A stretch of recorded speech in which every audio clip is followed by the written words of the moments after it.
Mr. Mayor, the mics are in order, and the camera is streaming, and we're ready at your convenience. Thank you, Mr. Manager. I will call to order the Riverside City Council meeting for Monday, April 7th, 2025 at 6:01 PM.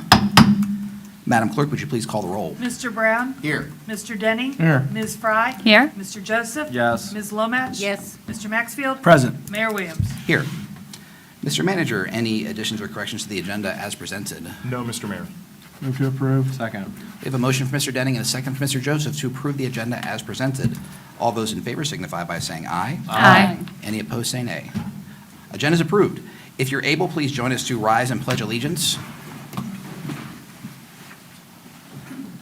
I pledge allegiance to the flag of the United States of America and to the republic for which it stands, one nation, under God, indivisible, with liberty and justice for all. Thank you. We have a few very special guests with us tonight, and we are very happy as a council to present a proclamation to those guests. As many in the room know, April is the month of the military child as designated by the Secretary of Defense. And as such, being the city of Riverside and being really the home in Ohio of Purple Star schools and the first Purple Star district, it is with great pride that we present this proclamation to two of our guests. I will read the proclamation, then I'm going to invite both of our guests up. So without any further ado, a proclamation recognizing April of 2025 as the month of the military child. Whereas, to honor military families and their children for the sacrifices they make and their unconditional support of our armed forces, and whereas the Secretary of Defense first designated April as the month of the military child in 1986, and whereas the commemoration recognizes the contributions that military children make as their parents, guardians, and families serve our nation, whereas the average military student will attend 6 to 9 different school systems throughout their lives, from kindergarten to 12th grade. And because of their resiliency and ability to deal with life-changing events, military children are an inspiration and a source of pride for our nation. And whereas physical, social, and emotional well-being of children in military families is essential to the success and has a direct impact on the resiliency of our military families serving our country, and whereas by ensuring military children are safe and supported in our schools and communities, our men and women in uniform can focus on the challenges and missions that they face in the line of duty. Whereas our efforts and support can improve their lives, the lives of military youth, and help pave the way for future generations. Whereas designating the month of April as the month of the military child here in Riverside, neighbor to Wright-Patterson Air Force Base, will allow us to pay homage to military children for their commitment, their struggles, and their unconditional support for our troops. Because when parents serve in the military, their kids serve too. Now, therefore, I, Peter J. Williams, Mayor of the City of Riverside and the Council of the City of Riverside, do hereby declare April 2025 to be recognized as the month of the military child, and all citizens are encouraged to support military-connected children. Signed under my hand on this day, the 7th day of April 2025. We have with us some guests from both Wright-Patterson Air Force Base and from our local American Legion Hall. I wondered if our Wright-Pat school liaison would be able to come up and say a few words. I hate to put you on the spot, but I just did. So if you could just introduce yourself. Yes, my name is Shatia Smith. I am one of 2 school liaison program managers. My colleague, Andrea Edmonds, sits out there. We're just very proud to acknowledge that the City of Riverside, all of the schools, Mr. Williams had let me know that all of the schools here in Riverside are proudly Purple Star awarded. As the superintendent for Beverly Gardens and Mad River School District is also here in Beverly Gardens, was also the first school district here in the elementary school in Ohio to be Purple Star awarded. So we're very proud, and we have a great partnership with Mad River Local Schools and all of the schools here in Riverside, and I just want to say thank you. All right, well, we're in your debt because if it wasn't for the work that you're doing with our school district, especially our superintendent and the teachers, I don't know that we'd be able to serve these families as well as we do. So it's our pleasure to give this proclamation, and I believe we also have someone here from the American Legion Hall. Is there anyone here from the American Legion Hall? Well, we have a proclamation for him anyway. All right. Well, if it's okay, could we get both of our folks from the School Liaison Program Office at Wright Pat to come up and accept the proclamation and maybe take a few photos? Yes, sir. All right.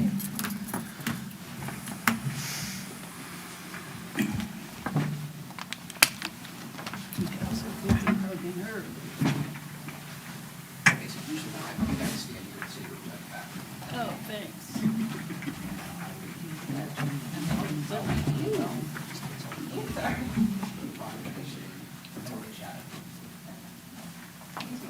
Did you check your here?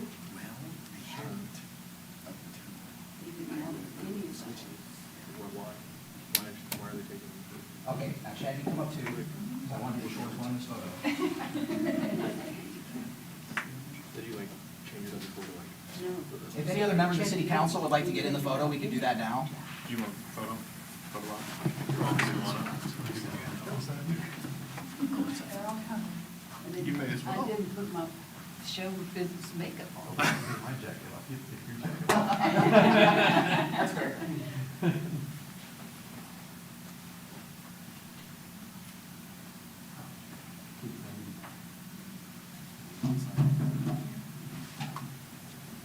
For most of that.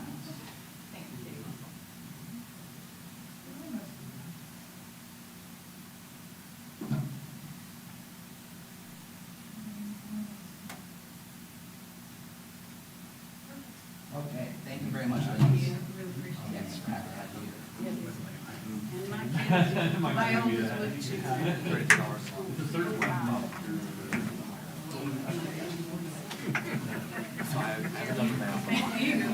Of course. You had blood drive today. You were working. I ended up voting no. Absolutely. Thanks for coming. And I'll just point out, and I'm sure the superintendent will make sure I say this correctly, every school in the district is Purple Star, and we're the first district in Ohio that was completely Purple Star certified? That's correct. Excellent. Well, it is. The credit really does go to, to our school, to our schools, our school district, our superintendent.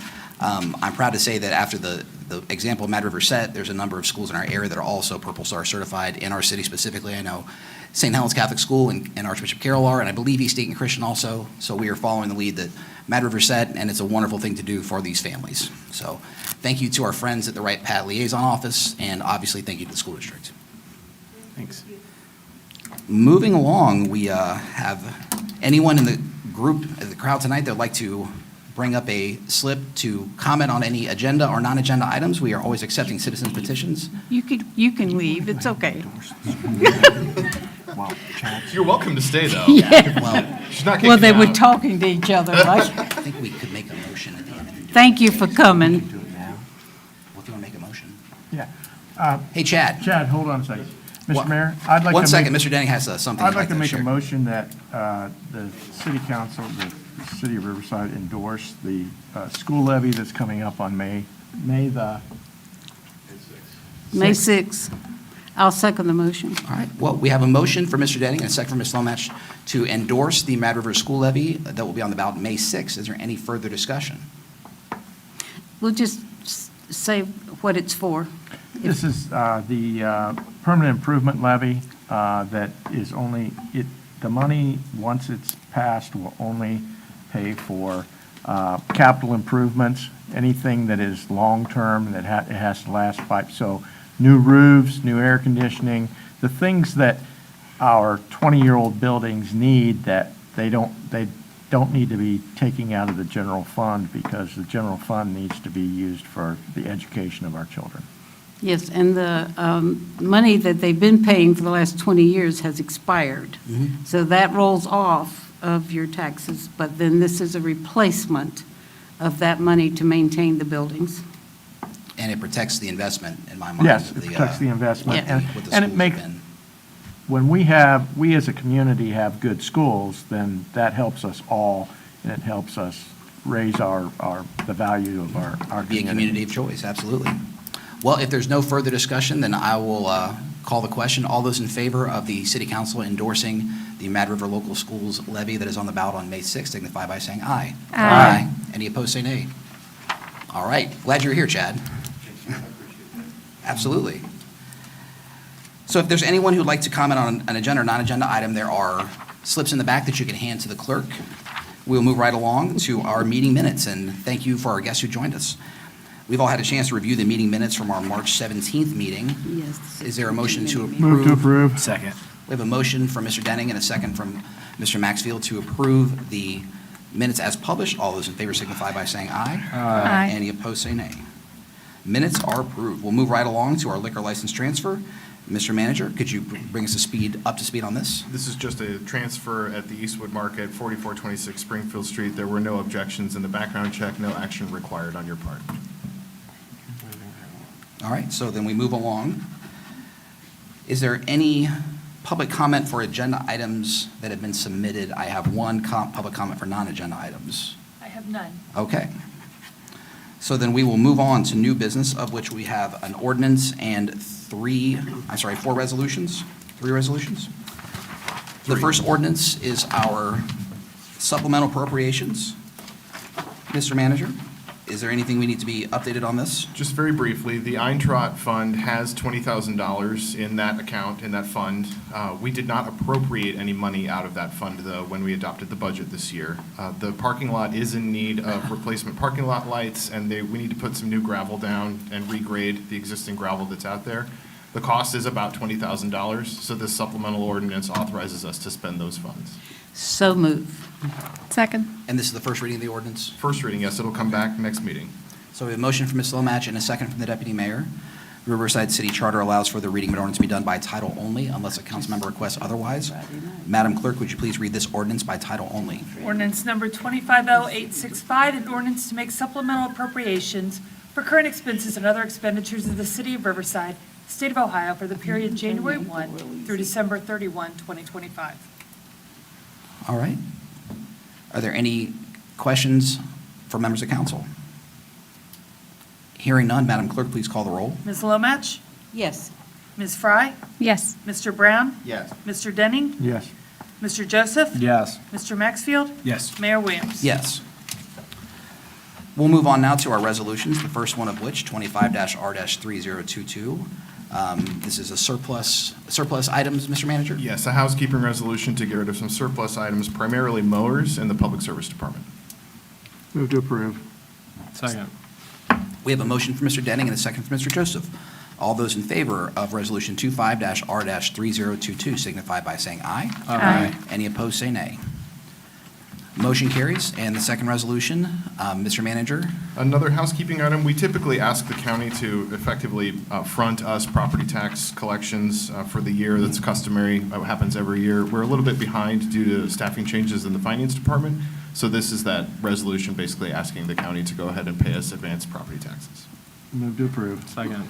We have a motion from Mr. Denning and a second from Mr. Joseph. All those in favor of Resolution 25-R-3023 signify by saying aye. Aye. Any opposed, say nay.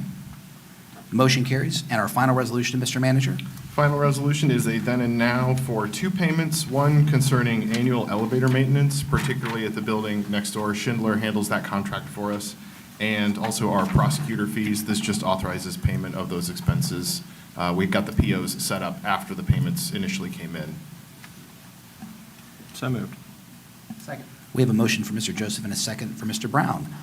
All those in favor of Resolution 25-R-3024 signify by saying aye. Aye. Any opposed, say nay. Motion carries. We'll move on to public comment for non-agenda items, of which we have one request to speak turned in. Mr. Ziegler, if you could please come to the podium, state your name and address for the record. We thank you for being here tonight, and please keep your comments to 3 minutes. Thank you for letting me speak tonight. My name is John Ziegler. My address is 4238 Blue Rock Road, Riverside, Ohio. I wanted to ask about the city charter again. I've come up here and we've spoke about it like 3 times now, I believe. And I'm just wondering, what is the possibility of this being up for vote pretty soon for the citizens to vote on? Like, I don't know if it could be in November or any, I'm not the only one who has ideas, so I didn't know if that was something that could possibly happen or not. Well, I think, Mr. Manager, I would imagine that the city council would have to make an action, or would have to take an action sometime over the summer that would potentially put something on the ballot, whether it was a charter language, change, or a tax levy, or a referendum vote, or things of that nature, but that would not be on May 6th. Correct. As far as I understand, if such a charter amendment were to go, the council would need to approve that before the filing deadline, or the submittal deadline for the November ballot. Which is August 4th or something. So there is still quite a lot of time before that deadline hits, and then we would be on the hook to pay whatever costs are associated with that, essentially, election process. Yeah. And we do have a charter review committee that meet, what is it now, we just had it like 2 years Yeah, ago. Mr. Ziegler was there. Yeah. So we just had a charter review Mhm. and had issues on the And had ballot. charter items voted on. Yeah. It's already programmed, so I don't know. Yeah, we didn't get to have a full charter review. I was hoping that it would happen soon, so I'm still like wondering, what's going on with that. My last thing I wanted to ask about was the stormwater, that they're talking about us having a stormwater fee or tax, and I've never heard it, official record of it. Is this going to be what's going to happen, or is there any way we can talk about it and get out of this, or let neighbors fix their own problems, or neighborhoods? Well, I think you're at the right meeting, because we're going to have I would say, a pretty robust presentation on the stormwater assessment program that Just the city, and I don't want to take all of Josh and Beth's material, but that we've been discussing for several years now at council meetings that are open to the public and available on minutes and available on video. The last part of it was, if they do that, we were wondering if we should be getting prepared to be able to take advantage of any tax credits of collecting some of the rainwater from our gutters. And that's kind of an expensive thing to do if we're not going to get anything for it. I think that's going to be part of Beth's presentation. Am I correct, Josh? The ability to collect rainwater on site and receive a credit is one of the things we've discussed. We won't get quite into the weeds of that this evening, but that is one of the policy discussions that we will have later this year. Yeah, I could say that, and I would ask any other members of council that feel free to mention a few things, that's something that we've discussed a lot as this has been a item that we've deliberated over, that a property owner's ability to capture rainwater on site and make sure that it doesn't go into existing storm drains and cause any erosion or corrosion to the streets is something we'd be in favor of. That has yet to be ironed out specifically, but it's certainly something that I think we all have as an interest in on a policy level. We've been having discussions about stormwater utility for at least 10 years. Forever. So it's been at public meetings for at least 10 years on and off, so. It's okay, we'll show some receipts. Most importantly, in depth for the last, Yes. 2.5, 3 years, we've Yeah, had. well, it was in depth at the beginning, and then it went away, and then it came back, and so. So this Yes. has been discussed multiple times. Well- And I believe you've even been at meetings that we've discussed this policy, so. Yes. And I think an important aspect to take away from this conversation is that this is something, because we've been discussing it over the years, and we've come back to it with more information, and we've gone and we've done our research, it's not something we've taken on lightly. It's something that we've put a lot of effort into considering the aspects of, and to your point, ways to reduce the burden on the community. Yeah, my neighborhood on Blue Rock, they had a thing about 20 years ago where we added storm sewers in there, and I guess they put it on our county taxes, so we fixed our own problem. And, Well, we're hoping to find a citywide fix, and what I would love, Mr. Ziegler, is if after tonight's presentation, there's still questions that linger, that the council or staff would be happy to address those specifically with you, because we want to be open and transparent, and I'm glad that there's a good-sized crowd here tonight. But as Mr. Denning said and Mr. Roush said, this is something that we've been discussing for a long time.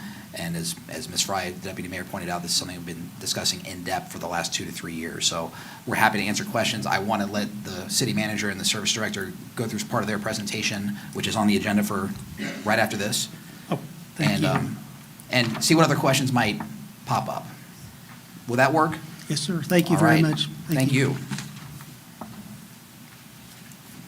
Speaking of those discussion items, we'll go right to the city manager, and he will lead us off with our first discussion item. I was going to start with the proposed poker ordinance, if that's okay. I can go into stormwater if you'd prefer, but we can lead with poker. I should be fairly quick, actually, about this. So as I've actually received several questions over the last 18 months, couple of years, about poker clubs in particular. So we have, to my knowledge, 2 poker clubs that operate within city limits. They operate in something of a legal gray area or loophole. Typically, they do not rake any sort of a pot, because if they were to rake pots, that would make them a casino, and they would be subject to all of the gambling laws that the state already has as far as casinos are concerned. From what I understand, a common model for operating such a club is that you start a 501c3 and you find a space to have people gather, and you charge a membership fee of some kind. And in addition to that membership fee, you may charge a fee to sit at a table to play the game, to play poker, but you don't actually take anything out of the hands. So a lot of these clubs, and in other states these clubs are present, they follow similar models. The revenue model is on the membership side, and typically on an hourly seat per play or per play event entry kind of a process. The wrinkle for us is that these establishments, particularly the ones that are within our limits, I think we have heard and have seen some evidence that there's quite a lot of cash that's changing hands at these establishments, and all of those winnings are subject to income tax. So we should be receiving 2.5% of gambling winnings that are won at these events, at these halls, if you will. But there is no legal requirement at a state level for such an establishment to report, and we don't have any mechanism in our code asking the establishment to report out gambling winnings. And so we've been thinking through how to best address this issue over the last several months, and I've had several calls with CCA and with our neighboring communities. I had a couple calls with Centerville because they were getting questions about, hey, we're getting asked about a poker club and what do you all do?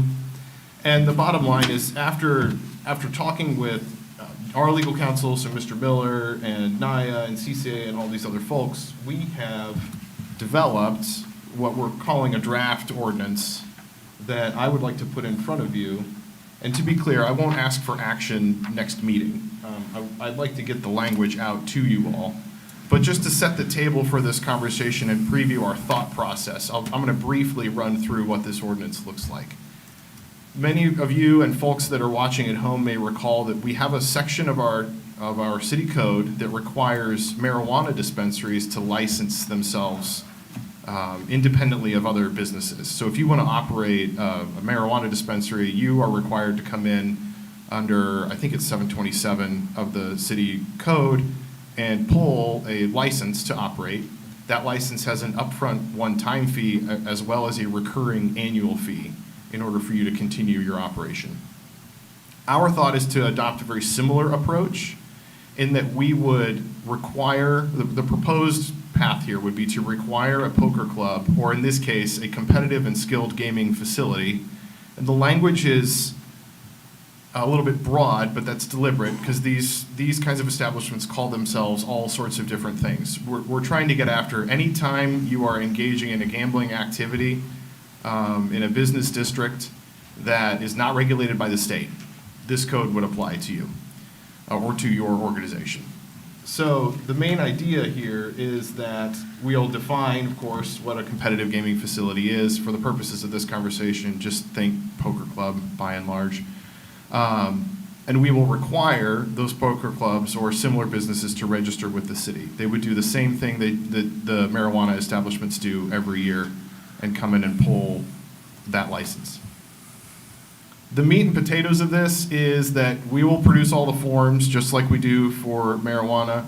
But really, here's kind of where the rubber meets the road, is in fees, proposed fees and credits.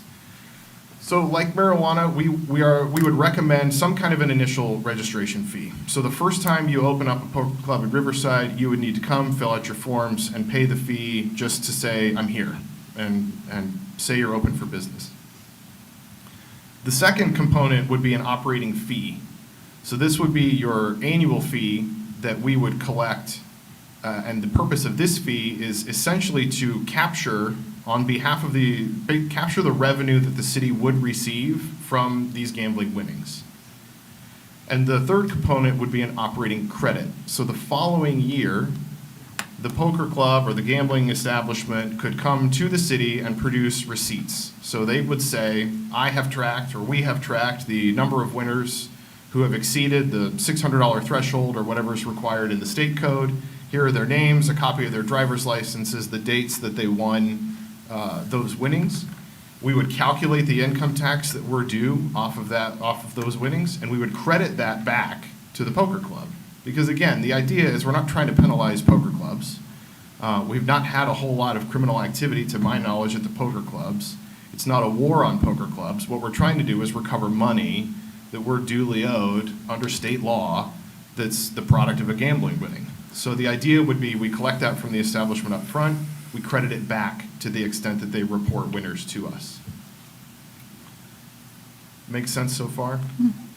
For the clubs, I think the hurdle will be that it would be an upfront payment that would be due. And again, I want to be extra clear.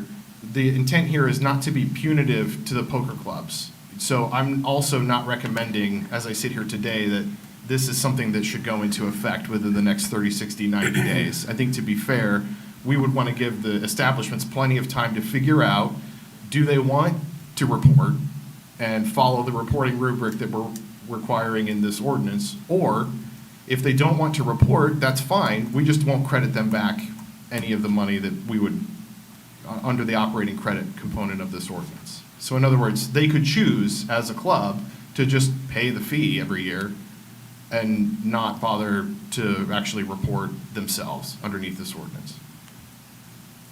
That registration would be good every year. They would have to come in and renew.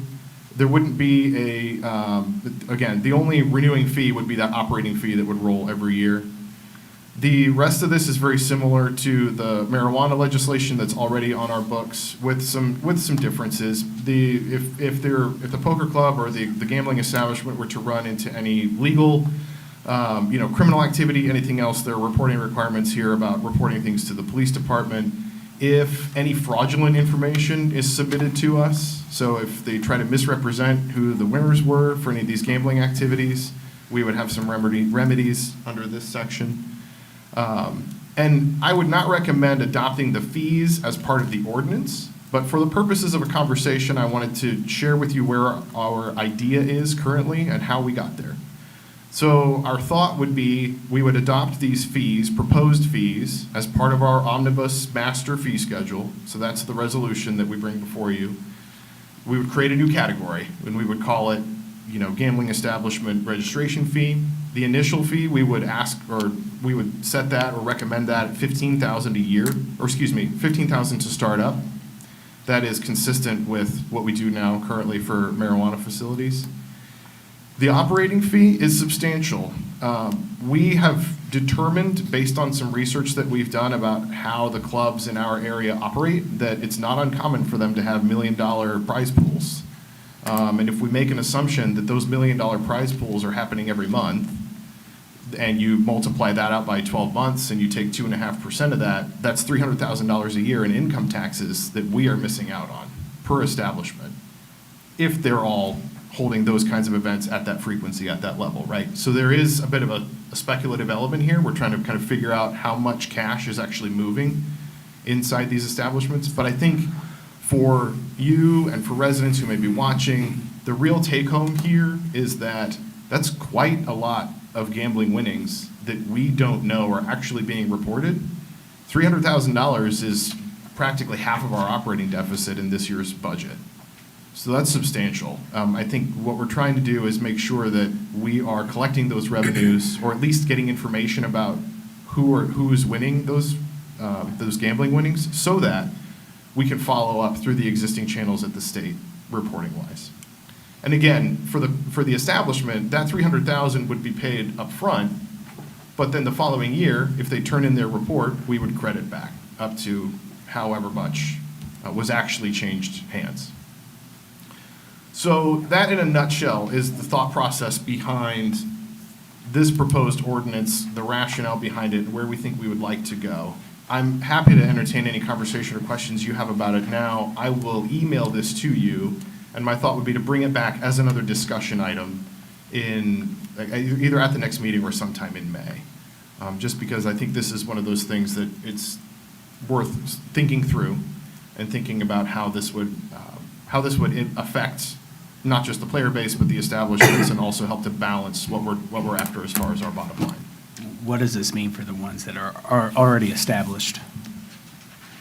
They would be subject to this ordinance, and I think that's almost an implementation question. So part of what we would do, should this ordinance pass or something similar to it, we would start to do some outreach to them to say, hey, this is coming on the books, here's the timeline, how do they want to proceed, basically, and try to create that space for them to figure out because, for example, what I honestly don't know is, given the number of players that are coming to these and what their rate model is like, it's conceivable that they could just simply increase the hourly rate on a table or a series of tables and recover most of that fee. And if their player base says, we don't want to be reported, we'll just pay it, then we would at least still get that element of it. But I'm speculating. I would say their player base, not like, the law would say that their player base shouldn't determine whether or not they want to be reported or not. This is true. Yeah. This is true. They still have a my thoughts are- requirement to So, report. Just under the law. for it being on the record, IRS publication 3079, it was revised October of 2018, it's in catalog 25706L.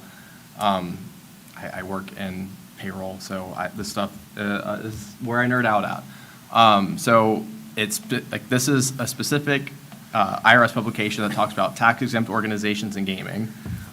If you make over $5,000 in a tournament, if you win $5,000 in a poker tournament, the payer, i.e. the poker organization, would be required to submit a W-2G, W-2 gambling. That would be, it states out like if you don't, or like what the federal income tax percentage would be. I'm not 100% sure how the state of Ohio mandates that, because the language in the Ohio Revised Code says like casinos and sports gaming. I'd have to defer to our attorney on. These aren't subject to basically those definitions, as far as I'm aware. That's Okay. part of the loophole that's being Right. navigated here, But if you will. I would say that if you're issuing somebody a W-2G, if they're making over $5,000, that person goes and files their income tax at the end of the year, then that is going to like show that they're going to owe X amount of dollars in local income tax. I mean, that's how CCA, the agency that we pay to collect our taxes, they should be monitoring, okay, like, well, this person submitted X amount of dollars in wages, but they didn't return anything to us. So, I mean, it should be, and this is something I've been asking for years, we should have seen an increase in income tax collection through these organizations via W-2Gs.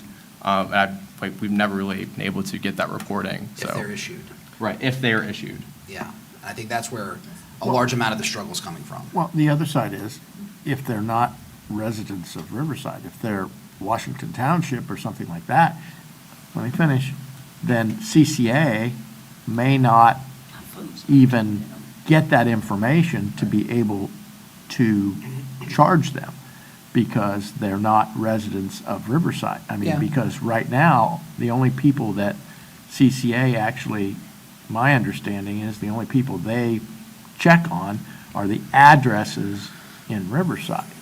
So if these are people from outside of our community, then it's kind of a wash. And so this would kind of fix that a little bit. So, And incentivizes the poker club to follow the rules, Yeah. I think. And this is something, just for the record, I have talked to Phil Plummer, Willis Blackshear, about closing the loophole, because there's municipalities throughout the state that are not perceivably getting their fair share of income tax dollars from these winnings. It's not something that has been taken up as of yet, but I appreciate, John, that you're on. what I see is, if we take it up and we find a way to make this happen, the state, right now, the state has no way to claim the income tax. So what we may be doing is blazing a trail for the state to be able to actually write something to be able to get their share of the income tax also. So I would much rather be a leader in this than a follower. Right. Now, and there we go. So I'm glad we're having this discussion, specifically because we have two in the community. The question I have is, where do bingo halls fit in this They are regulated under an entirely separate code by the state? by the state. Okay. And if we were to And that- try and that's- to join and- that. And we that's, would- that, I just don't want us to get into a weird place where all of a sudden we have to start Right. doing things with the bingo halls too, so. No, I mean, in some respects, the good news is that, because like anything that is a casino or that is a bingo hall already has specific provisions in state code that preempt us from regulating it further. Right, and essentially. I appreciate that. Yep. That was the reasoning for my question. But it wouldn't prevent us from making sure the W-2Gs are being filed Correct. properly. Is that accurate? But I don't think that the bingo halls have the kind of, IRS, same publication for the IRS that covers the kind of winnings that. Well, correct. However, I think the threshold in bingo is $1,200. 1,200. I thought it was 599, but. in Other any event- wages, transactions, instant bingo, pool tabs, raffles, and so on are $600, or at least 300 times the wager. Yeah, so there is, conceivably, there's income being earned that's not being reported in our city. And if that's the case, then I think we owe it to the citizens to make sure that we're deliberately looking into this and figuring out if that can be remedied. Yes, we're actively working on And that. Okay. this would Thank not you. affect like St. Helens Festival or things like that. Even the bingo there, you have to. Not issue even, well, not even W2G. like when we have festivals that have gambling events and things like that. This would not affect those types of events. This being our proposed ordinance? Yes. No. Correct. I just don't, No, this I would want be that, if- I want to clarify that as well. Yes, yeah, yes, the intention would be because really the substance of it is, the way that these clubs operate currently is, under the law, they're no different than if you decided to host a gambling poker night with all of your friends in your basement. It's, under the law, it's governed exactly the same way. Yeah, in theory, if you win something in your buddy's basement, and you should be reporting it, the difference is that they're doing it in a rented space writ large. Well, I don't think we're exchanging $1 law. million in our basement. Fair enough. I'm just saying. We can- I'd like to know what games they're playing. Right. Brenda, sorry. Monopoly. So in order to meet the requirement to need to register, is there an explicit dollar amount of cash that's changing hands? Or is it just if you're just doing nickel poker, it meets the same threshold? Yeah, under the way that the language is drafted currently, there is no specific cash requirement. Really, the triggering point is if you are leasing space in a commercial area within Riverside to offer this kind of an amenity, that would trigger the requirement. So it's the lease that Excuse me. that triggers it? Yes. So Or then- owning, yeah. Then we would not accidentally capture it like athletic tournaments, for example. Correct. Or games in your neighbor's basement. You know, it's. Yeah. Why do you look at me? The intention is not to overregulate. We want to be very deliberate about how, and again, it's not to overregulate and it's not to go to war with these establishments. It's just to try to recover, at a scale this large, we can demonstrate how much income tax revenue the city would be owed. And it's to try to recover that money. Well, and there must be lots of people participating because the parking lots are packed. My only question would be to stay in line maybe with the IRS guidelines for poker tournaments. I know it said like report people report gamblers who've made over $600. The IRS language is 5,000 minus the wager. But, I mean, is that something, like, we should stay in line with? Well, I think you said that earlier in your comments, the $5,000 threshold. Well, as written right now, it's actually, I think we set it at 6. That's something that we can talk with Mr. Miller about, and I think we have some discretion, because again, this is not an area that's regulated by any other law or state statute. So we do have some discretion in terms of what thresholds we would require that reporting to come in at.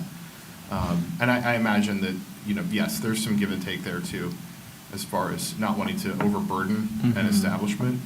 But at the same time, if you set that bar too high, then everything under that, you can assume will not be reported. Yeah, my thing would be, if you're supposed to be issuing a W-2G to somebody, like, report that to us, but if it was $600, that's something they wouldn't have to be reporting by any other, like, superseding entity.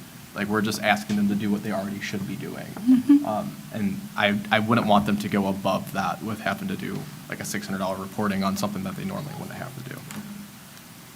Have you So- had any discussions at all with any of the representatives from these organizations yet? No, and incidentally, part of it is that we don't really know who to talk to yet, because we don't, it's like any other business, honestly. Like if a business in a shopping center is leased, we don't necessarily know who's in or what they're doing.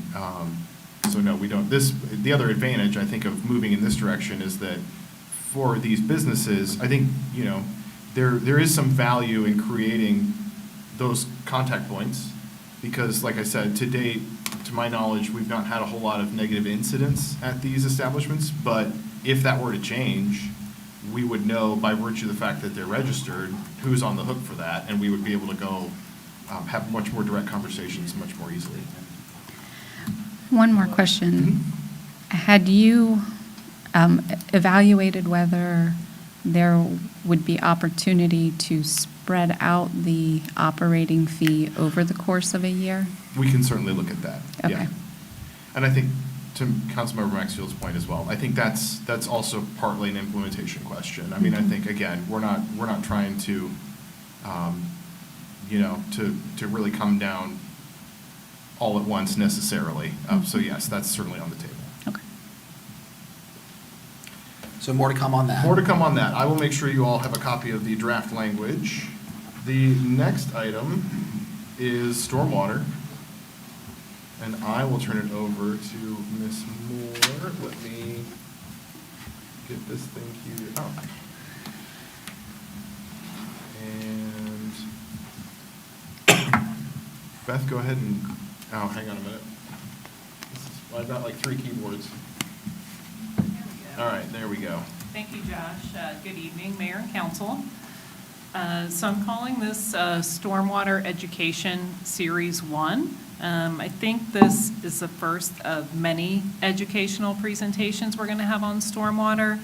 And just, it looks like from some recent inquiries, we need to start with, I call it the building blocks of our stormwater knowledge. So step 1, this may be simple, and some folks already say this is common sense, but we're going to start at the beginning. So the beginning, what is stormwater? So rain or melting snow that flows over land. And when you think about it out in the real world, in more natural areas, water is usually quickly absorbed, infiltrates into the ground. But for those of us science geeks, in a forested area, you're getting about 18 inches per hour of infiltration, when the average lawn is only 2 inches per hour of infiltration. And then impervious surface areas like pavement, rooftops, they offer no infiltration at all. So all of the water that doesn't infiltrate flows over impervious surfaces such as paved streets, parking lots, drives, rooftops, through gutters on buildings, into the storm drain, through the storm sewer collection system, if there is one, into the nearest waterway, which is a lake, river, or stream. I always like pictures because most people don't think what is below the ground, right? And so even though it's raining or snow's melting above the ground, there's a lot going on below the ground. So just when you think of what is stormwater, you can see right there, the rain's hitting the house, the driveway, running off into the street. If you're lucky enough to have a catch basin or a storm grate, that water is collected. Maybe you don't. And then it runs eventually through pipes and ends up, we have three main water bodies: Great Miami River, Bad River, and Lily Creek. So pretty much everything we have in the city ends up traveling through one of those waterways. And you'll note, it does not go to any type of a treatment facility. Nope, straight to the river. All right, some questions that were coming from residents. It made me realize that we might not all know the difference between wastewater and stormwater. So what is wastewater? Maybe some folks call it sewage. Wastewater, it's used water that's been affected by domestic, industrial, and commercial use. So in your house, domestic wastewater is generated by what flows down your household drains: your bathtub, toilet flushing, dishwashing, laundry. Those wastewater drains in most houses are connected to a sanitary sewer collection system.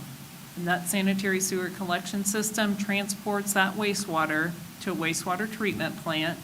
Here in Riverside, if you're connected to the sanitary system, your wastewater is ending up in one of two plants: the City of Dayton wastewater plant or the Montgomery County Eastern Regional plant. And those plants are, elaborate, really billion-dollar facilities that remove all the pollutants from the wastewater and then discharge clean water to the river or stream. There are houses in Riverside that are not served by a sanitary sewer collection system, and those folks have a septic system that's on site at their house. So very different. And there's wastewater. You can see all the drains. You turn on the faucet, what's left over that goes down the drain, that's collected in a separate sanitary sewer collection system. Now, the City of Dayton area, we are unique. The forefathers of this area were very thoughtful.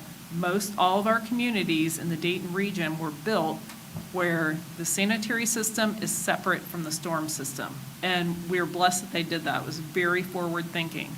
So water that needs to be treated goes to the wastewater plant.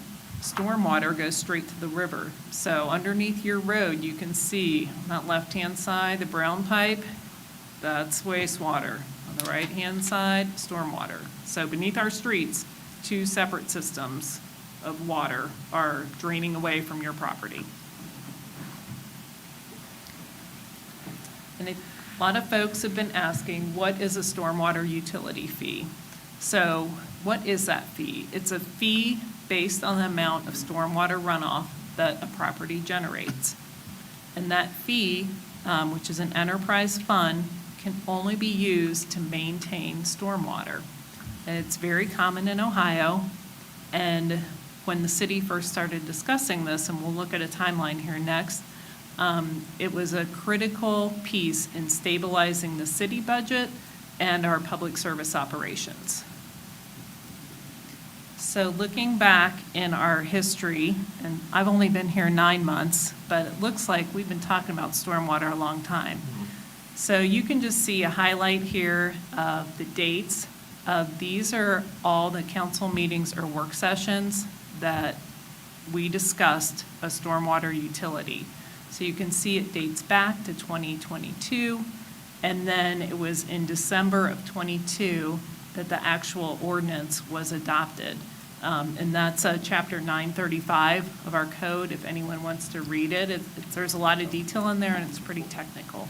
So you can see basically 19 times, different meetings, we've talked about stormwater since January of 2022. And then digging a little deeper, it looks like as early as 2015, we were talking about it. And I think what prompted that in 2015, and here's a Dayton Daily News article, like I mentioned earlier, there are a lot of areas of the city that don't have any stormwater infrastructure at all. So back in 2015, the city hired an engineering firm to really evaluate all of our major stormwater issues. and so created a stormwater master plan of where stormwater infrastructure either doesn't exist at all or maybe is inadequate to serve that area. So the stormwater master plan has a very long list of capital projects that identify the infrastructure needed to bring the stormwater infrastructure up to date and alleviate some flooding conditions. Near and dear to my heart is if you don't remove stormwater from your roadway, then you destroy your pavement, right? Key to pavement preservation is getting the water off of it. And that means you need curb and gutter and storm drains to get that water away. So if you look, we're all aware of the condition of a lot of our pavement in the city. Letting stormwater sit on it only degrades it faster. What's next? I think I'm turning it over You to can turn it over to me. Katie, who's helping me with public communications. Yes, we are working together, Beth and I. We have a tentative schedule to get information out.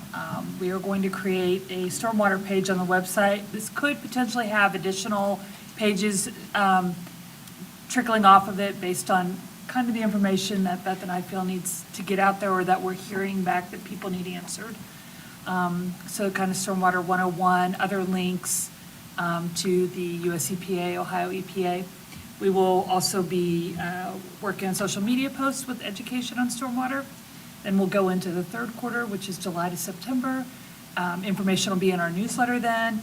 And then we have some public information going out at our National Night Out as well. I'm trying to see if we potentially could have a town hall or an open meeting where we could have a third-party speaker that works for maybe a state organization or more locally in Montgomery County come and speak about stormwater. And then fourth quarter, October to December, we will have more concrete information as to when people should be seeing what, if there are some sort of forms that are being created for credits of any kind, and continued social media announcements.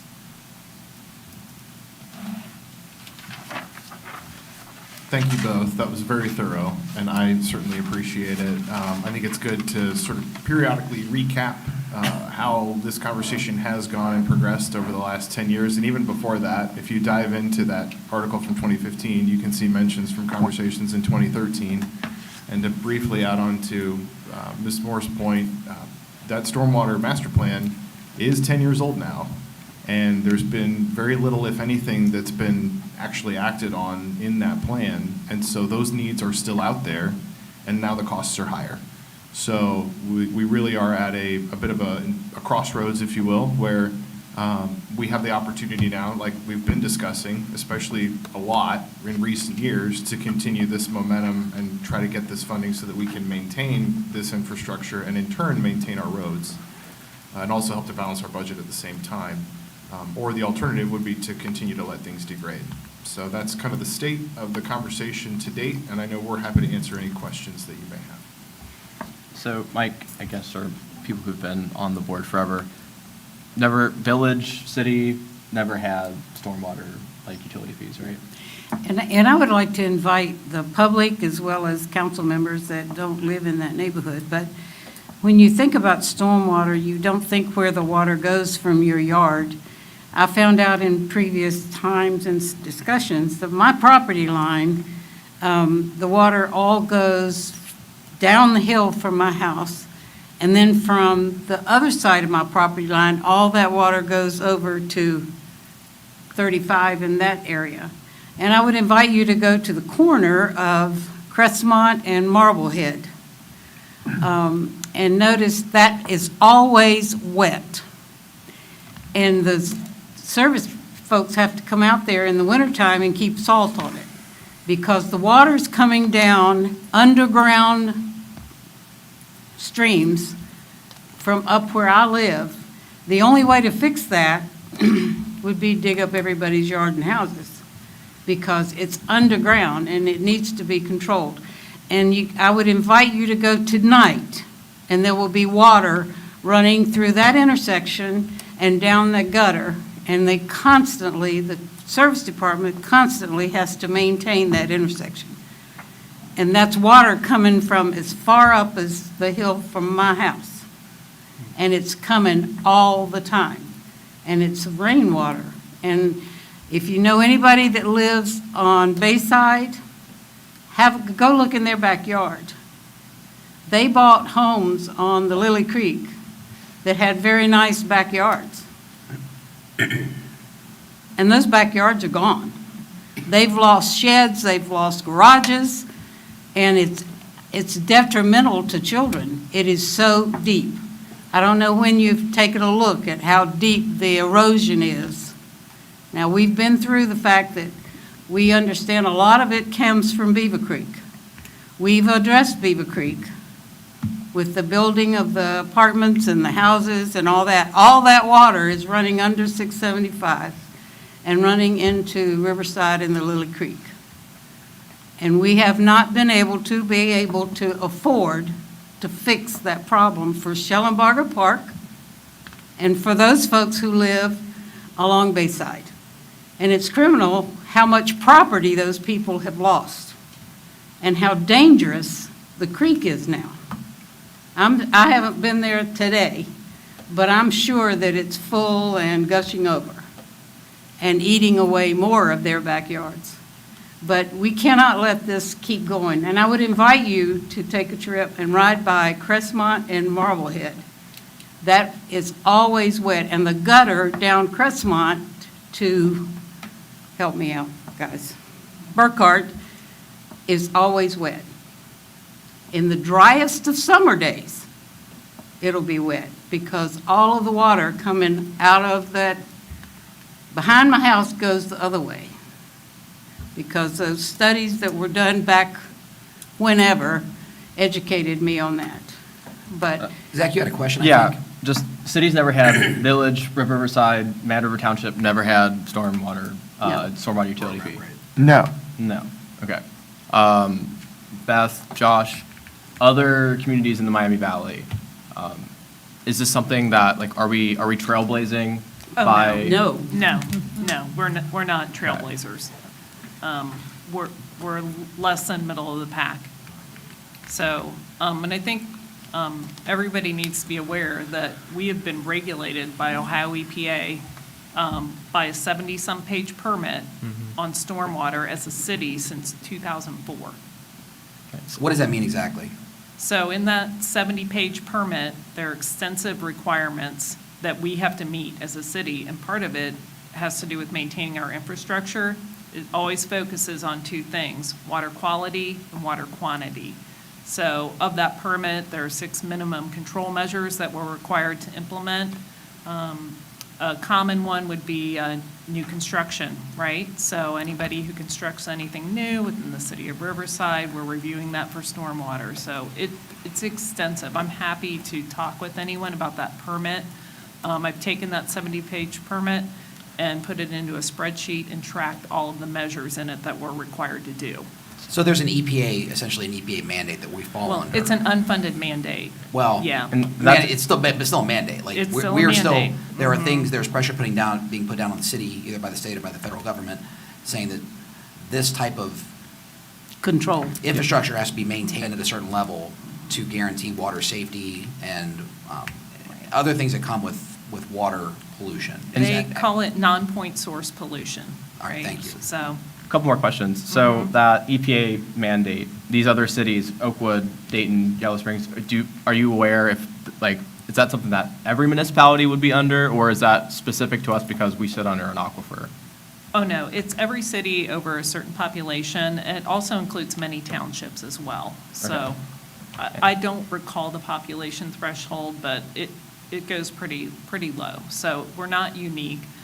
We were what they consider a Phase 2 community. The larger communities in Ohio, the Dayton, the Toledo, Columbus, Cincinnati, they were Phase 1 communities. They received the permits 10 years before the small Phase 2 communities did. And a little bit more to the importance of stormwater and Riverside being unique here. The source water that we sit on top of provides drinking water for how many people in our area? I think, 300,000 people, right? It's over 300,000. It's actually close to 400,000. So So we hold like a unique burden there with having to be very careful about our infrastructure keeping up with our non-existent stormwater infrastructure. And so this is something that we've never had in the past, but now we're implementing it now because of the need being there, correct? So so we've ignored this problem for the existence of our city. 30-plus years, correct? We've seen the shape that our roads and our infrastructure are in currently. What happens if we continue to ignore this problem? It's going to continue. Well, I mean, the road infrastructure continues to degrade. Currently, in my work order system, I'm dealing with 3 major sinkholes from failed stormwater infrastructure, one of which actually sits right in front of the high school. So our infrastructure, the little infrastructure we do have, stormwater, infrastructure has an expected useful life. And a lot of what we have, because we haven't done anything to it, it's starting to see the end of its expected useful life. So those are expensive repairs that happen under like reactive conditions as opposed to planned maintenance. So it comes a point in time where we have to do something. And I'm not done, I'm still talking, thank you. We have to do something. And if we don't take action, if we don't do something, and I know it stinks that we have to put in a fee, nobody wants to pay a fee, we're all subject to that fee. I know that and I get that, but we have to do something as a community to try to start coming to a solution to fix some of the problems that we have. And if we don't, it's just going to continue to get worse and worse and worse, and we're going to continue to have the same problems and the same issues over and over and over again to where it's just going to be more and more expensive. So we are in this situation. We've got to do something. All right, Zach, you had something? Yeah, just to be abundantly clear, Mr. Maxfield, this is, I just want to make sure there's no ambiguity here. The stormwater infrastructure, the stormwater fee is specifically allocated for stormwater infrastructure. This cannot be used for roads, am I correct? Correct. Okay, thank you. There's a distinct definition for an enterprise fund that's a utility fee, and there are restrictions that go along with that. Okay. So, and just to be very clear, the money that we will be bringing in for the stormwater utility fee does not begin to touch all the needs. We're going to have to go through an extensive prioritization of all those projects that were identified in 2015, assess them for current conditions, and figure out how we're going to deal with them. I think the important part here is that regardless of time goes on, infrastructure is failing, regardless, we have to repair it. This is a funding source that is specific to that we will be able to fund it. And when we're able to fund that, then that keeps it from coming out of the general fund so that we can fund the other things that we really need to do, like some of the streets and some of that. But if we don't have this funding mechanism, we will not be able to do any of that, and we'll still have to do this as we go on and on and on. So this is a way for us to fund these projects that we've known about for 15 years. And so now we need to move forward with it, and what we're doing is we're splitting it out evenly across the community based on, and we did this specifically. We started out, and if I remember correctly, we were going to have everybody pay the same amount. So much based on, and then we had conversations about people that had smaller houses and less impervious surface should not have to pay the same as somebody that has a large roof. And we agreed with that. So we had all these discussions, and we've got it down to a it's not, it's what, $12 a month? There are 3 residential tiers, and you're right, Mike. So the 3 residential tiers, the lowest, and it's based on your impervious surface area, is $7 per household per month. The middle tier, Tier 2, is $12 per household per month. And then the top tier of residential for a larger impervious surface area is $18 per household per month. Commercial and industrial, totally different calculation, individual to that property. So not only will the residents be paying, but will also places like Airway Shopping Center, which has a large amount of asphalt and a large amount of flat roof, and will also be paying to help pay for this utility that we need to make our city better. And so it's not just the residents, it's not everybody is going to pay their fair share, because what we found, everybody's roof contributes to stormwater. And we even have, I say, some of the projects like Mary Ann and that area, we have projects set up to help them be able to get the stormwater to the river. So there are large projects in the area also. And everybody contributes to stormwater, everybody's roof, everybody's driveway. And I know there's also going to be some, there was discussions, I don't think we've come up with exactly how we're going to give them credit for things like rain barrels and non-changing their driveway from concrete to pavers and giving them credit to make that permeable surface. The question I have is, I read the square footage for the, is that square footage of the lot or square footage of impervious surface on their property? It's impervious surface. So they took the lot size and then they did a snapshot of all the residential units with that similar lot size and then took the average of what the impervious surface area was, and was how they came up with that. Okay, so when I read that list, okay, and it says 2,300 square feet, that is of impervious surface, and all that was done by our engineering company from GIS and satellite pictures and things like that. It's the parcel size. When it says like 0 to 2,200 square, that's the lot size. Okay. And then there's a percentage. And that is based on an average of, with a lot of that size, you probably have approximately X number of. Yeah. Okay, And we have every single parcel in a database. okay. And like you mentioned, there is a draft process that we're going to work on here this year for credits for when you make certain, I'll say, improvements related to water quality and/or water quantity. So there's two different processes for a credit, but they're just at a very high level. We haven't spelled out the details of those yet.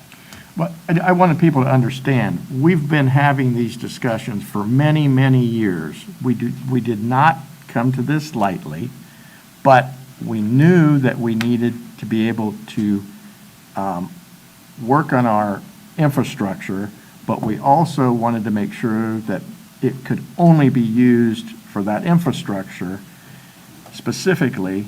So we'll call it blue money for water, and it can only be used for that. And I think that's important for everybody to know. We can't take this stormwater utility money and use it for paving streets or buying streetlights. It has to be used for the infrastructure for the stormwater. And I think that's important for people to understand is it's kind of like the school, when they get a levy passed, they can only use it for a specific purpose. It's not going to go in the general fund. It can't go in the general fund. But the services department is already doing a lot of as much as they can of stormwater things, but this gives us the ability with this funding to specifically pay somebody, and that will be their job, and we'll be able to get more of it done, and it won't be pulling out of the general fund to do that. I'd say one last thing, Pete, you can back me up on this. Right when I got on council, there was a WHIO did a story here at Riverside, and there was a reporter out with rain boots and a rain jacket, standing in the middle of a road in Riverside. That's And Mary Ann. Mary Ann. Mary Ann. And she's standing there and talking about how bad, like, the residents are saying, like, my house floods, and people can't get out of the driveways, and then pan over to our, Beth, your predecessor, and the answer, in short, was, we don't have the money to do anything. Like, here's someone who's standing in a road that's flooded, and the response from the city is like, okay, like, we don't have the money to pay for it. And that's something I walked into, one of the first news articles I seen as a council member. And that's an early conversation I think we had. It's like, what can we do about this? Because that's embarrassing. Well, and how do we deal with infrastructure that was either installed or not installed, in some cases decades ago, that we now have to, and we inherit, and we have to deal with, and we have to service our residents as well as we can, and the EPA regulations that are also on top of Josh and Beth that they have to, where we as a city are held to. Right. But it's, I know people like, we'll already have stormwater infrastructure in our house, and I get that. But, and I'm also very cognizant, this is something that we've discussed, you can go back and watch the previous meetings of, is all of us understand that an additional $7, $10, $12 a month added on to somebody's expenses, times are tough right now. So again, this isn't something that we thought about lightly, but the need is so great. And this is something that, again, if you look at other cities across Miami Valley, this is something that's been in place for decades, and that our city, former village, former township has never adopted. And that infrastructure need was there back in 1995, 15 days before I was born. And in the 30 years since then, it's still there. The need is still there, and it's gotten more significant that we need this funding. So I just want to make sure that everybody knows we're cognizant of the way that this will impact the budgets and the pocketbooks of our residents. But that's It impacts kind of the ours, cost of- too. Yeah, same. We all voted for a tax, like something that we're going to have to pay. But, and we're going to, and to the best that we can, try to work with our residents on education. That's what we're doing today, mitigating some of the costs with the stormwater, the storm barrels, collecting, and trying to mitigate the runoff that your house produces, so. Josh, did you have something you wanted to say and wrap up? Only very briefly, which is that if folks are living on a street that's like mine, you may have a lot of potholes, you may have a lot of alligator cracking out in front of your house. I think it's important to remember that when we say we cannot use the stormwater utility fee for streets, that is true, but this is a both-and problem. If you were to come to me and say, we don't want to do a stormwater levy, but we want to do a street levy, I would tell you, okay, if the community passes it, all of these streets are going to be ruined because we're not taking care of the stormwater. These things operate together. So we really have to have both in order to make a substantial long-term impact in this community, because they are both very expensive. And water, if it gets into small cracks, turns them into big cracks very quickly. Just as an anecdote, if you have access to Google Images and you have cracks in your street, go flip through some of the historical street view pictures, because the alligator crack that's out in front of my house was only 12 inches 2 years ago, and now it's 25 feet wide. So, and especially when a lot of our roads may not have been built with a lot of base. Built you know, inconsistently. Or let's say. built inconsistently. At different and times by especially- different political subdivisions. Yep, and especially in residential areas, and these are roads that we can't go get grant money for. This is a both-and problem, is all I'm trying to communicate, and so these things will help us address other future problems as well. All right, so there's more to come on stormwater, is that correct, Mrs. Yes. Moore? I'll add one thing, I think, just to assure everyone on the proper use of enterprise funds, which the stormwater utility funds are. I have my team, we are documenting every single work order we do, and I am tracking those in our software system, and I'm already tracking them and attributing which ones are related to stormwater versus roads versus parks. So I have the backup documentation for all the work we do for equipment, labor, and materials that I can track those stormwater funds down to the T. All right. Well, if there's I- nothing further, go ahead. I do have, but are there, and I know, are there stormwater grants out there from either the state or the federal that help us? And I will, if there are, I also know that, but it doesn't do us any good to have those grants if we can't have the matching funds to be able to do it. And if we could get those grants, then this funding would be able to use for our 20% or whatever? Is that a true statement? There are not a lot of stormwater grants out there. Okay. Now, there are street grants that you could include, like curb and gutter and storm infrastructure, and that's where that typical 20% match comes into play. Okay, thank you. All right, more to come, and the conversation will continue, and we'll go to the next part of our discussion item agenda. So, Mr. Manager, we're on organizational assessment. Brief update on the organizational assessment RFP. So we posted that several weeks ago. The deadline for submittal was last Friday. We did very well. We received 9 proposals. I was expecting about half of that. At this point, I can tell you that the proposed costs to perform that scope range from about $47,700 all the way up to $146,740. That's across all 9 proposals, but what that tells me is that, and again, nine firms or coalitions, teams submitted these things. That tells me we have a variety of firms of different size who are coming at this with very different approaches. When usually that's the hallmark of a range that's wide. So we do have some money that was budgeted, about $50,000 in the budget currently to fund this study. What I've asked the department heads to do is to review their top proposals and then score them against each other on a rubric that we've developed here internally. We're going to have that conversation here in the coming weeks. I hope to give you a recommendation on the 21st, but I'm going to let the department heads help drive this process, since it's going to be a scope that looks under the hood in everybody's department. If they decide they'd rather do some interviews with some firms, I may come to you with a recommendation in May.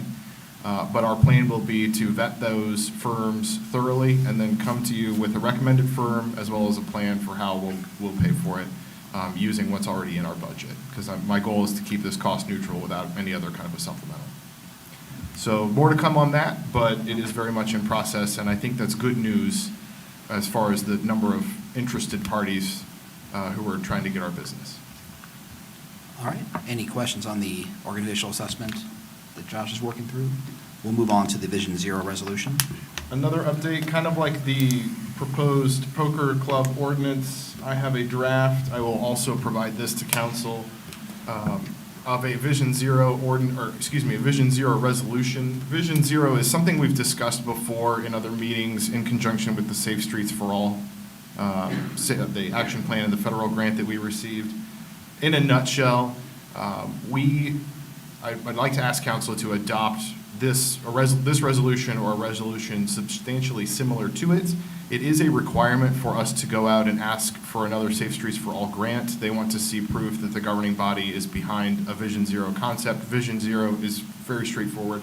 It basically means that when you look at a corridor like Woodman and you look at, the fatal crashes that we have, the number of serious injury crashes that we have compared to total crashes in our community, we are basically making a commitment as a community to try to reduce and or ideally eliminate Vision Zero, those kinds of crashes and accidents. So this this resolution is very straightforward. It just adopts those principles that we have committed to, a lot of these principles in the Safe Streets for All action plan. It's council's objective to eliminate fatalities and injuries on our roadway. And if approved, then I can submit that with a future grant package to try to get in line for construction dollars on the Woodman projects. So we would potentially be seeing this as a resolution at an upcoming meeting? Yeah, potentially next meeting. It's a very straightforward resolution. Okay. It's somewhat boilerplate. I will circulate it. If there are any other questions, I can certainly hold it until May. We're not necessarily under a lot of time pressure with this.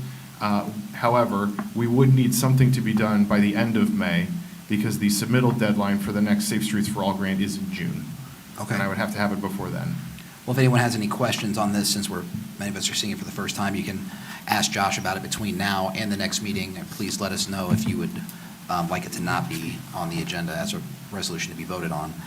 Then we'll move to the always brief other items. Always brief. Big thank you to Katie and to all of the residents who attended our first Citizens Academy meeting last week. We were well attended. I thought it went very well. We had a very good, productive conversation about how the city is structured. I took some folks through Wright Point. It was a bit of an eye-opener, I hope, just to help people lay eyes on how we operate here and the environment that we're in. It'll be even more fun when we get to 1791 here in a couple weeks. So thank you to everybody who's participating in that and to Katie for all her help coordinating. We do have a budget committee meeting tomorrow evening at 6 o'clock. I'll hold that in the front conference room. All are welcome. I've emailed invitations to those who typically attend, and I think our one other interested resident. And finally, we do have a community cleanup day coming up. It's been a while since we've done one of these. I think the last one predates me, but we'll be holding it on April 26th in the Center of Flight property from 10 to 2 that day. So all are welcome to bring their items for disposal. We'll have more information about that out as well. But just wanted to get on the radar. And that's all I have. All right. Are there any council members who have any discussion items they'd like to bring up at this time? I've got one, Josh, and I don't know what our scope is or what we can do, because I know it's technically considered City of Dayton, but it's becoming a major eyesore over there at the old Meyer up on Woodman. I don't know if you've seen Okay. some, I was just up through there. the other some of the day. drone pictures that we've seen, and, I drive by there quite a bit, that whole area. It's bad. It's really bad. And I know it's City of Dayton, but a lot of people consider it Riverside there. But it's really making our community look bad. I don't know what pressure we can put on Dayton, and I know it's private property, and all the things, but if there's anything we can do with scope of the City of Dayton, I think the residents would greatly appreciate that, because it's a major eyesore. We can certainly work some contacts that we have. Yeah. Happy to do that. Any other council members have any comments or discussion items they'd like to bring up at this time? I want to thank Brenda for, I would hope, another successful blood drive. It was very successful today. Wonderful to see. Yes. And the one at Carroll the last week of March was also very successful. Mhm. Anything else for the Easter good? egg hunt, Easter egg hunt, huh? Tell us more. JC's Easter egg hunt. Is that? Beverly Saturday. Gardens. You have to be there at 10 o'clock. Get there or you early. don't get an egg. Be there at 9:45. It starts at 10 o'clock, and it'll be done at 10 o'clock and 15 seconds. Fast The kids are fast. It takes us way longer to put them out than it takes them to pick them up.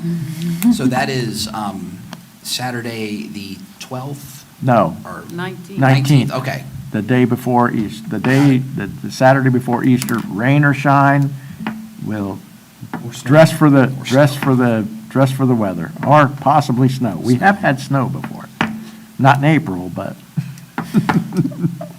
All right. Well, if there's nothing else from the council members, I will adjourn the meeting at 6:24 PM. Thank you. 7:24? 7:24. This tablet of mine, Josh, is sabotaging me in a very subtle way, but it's working. 7:24 PM, adjourned.